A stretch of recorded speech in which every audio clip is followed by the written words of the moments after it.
Merci Madame la Ministre. La parole est à Monsieur Antoine Savignan. Ma question s'adresse à Monsieur le garde des Sceaux, ministre de la Justice. J'y associe mon collègue Jean-Jacques Ferrara, député de Corse du Sud. Vous n'êtes pas sans ignorer les mois suscités par l'expulsion manu militari de maître Solacaro lors d'une audience du tribunal correctionnel d'Aix-en-Provence jeudi 11 mars. Une justice qui expulse la défense n'est pas une justice démocratique. Lors d'un incident précédent en 2018, le président Hayat avait rappelé à juste titre qu'en aucun cas il ne peut être recouru au concours des forces de l'ordre à l'égard d'un avocat dans l'exercice de ses fonctions. L'autorité judiciaire et dont le pouvoir, comme certains semblent pourtant vouloir l'exercer, tient sa légitimité de la Constitution. Cette légitimité est confortée par la confiance que lui accordent les citoyens. La justice est rendue au nom du peuple français.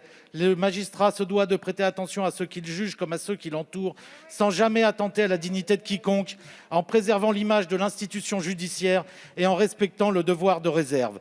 Ces mots sont ceux figurant au recueil des obligations déontologiques des magistrats qu'il semble bon devoir rappeler ici aujourd'hui. Nous sommes, si nous en croyons vos déclarations à la veille de l'examen d'un texte visant à renforcer la confiance dans l'autorité judiciaire. Soit l'événement du 11 mars est isolé et il faudra en tirer des conséquences, soit il est le fruit d'une évolution de nos institutions et alors la tâche est énorme.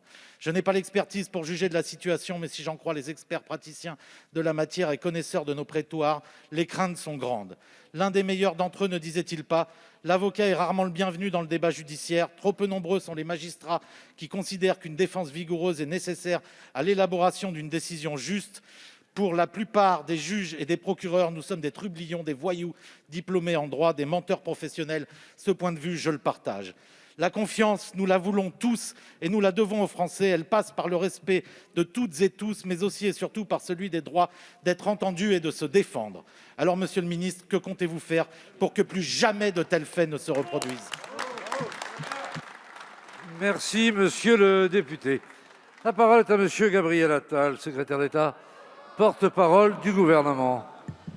Merci Monsieur le Président, Mesdames et Messieurs les députés. Monsieur le député Savignan, mon collègue garde des Sceaux a été autrefois l'avocat de l'un des protagonistes de cette affaire. Il ne peut donc pas répondre à la question et croyez bien qu'il le regrette. Vous interrogez le gouvernement sur le grave incident d'audience qui s'est déroulé jeudi dernier devant le tribunal correctionnel d'Aix-en-Provence et qui a conduit, après l'usage de son pouvoir de police par le président de l'audience, à l'expulsion d'un avocat de la défense. Faire expulser par la force publique un avocat d'une salle d'audience est une décision extrême, mais fort heureusement rarissime, et nous comprenons tout à fait l'émoi que cela a pu susciter.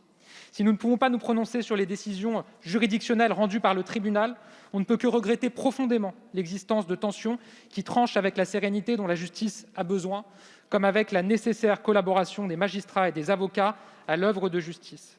Pour comprendre l'enchaînement des événements, disposer des informations les plus exactes et les plus complètes possibles, le Premier ministre va saisir l'inspection générale de la justice d'une inspection de fonctionnement dont les conclusions devront être remises dans une quinzaine de jours au plus tard.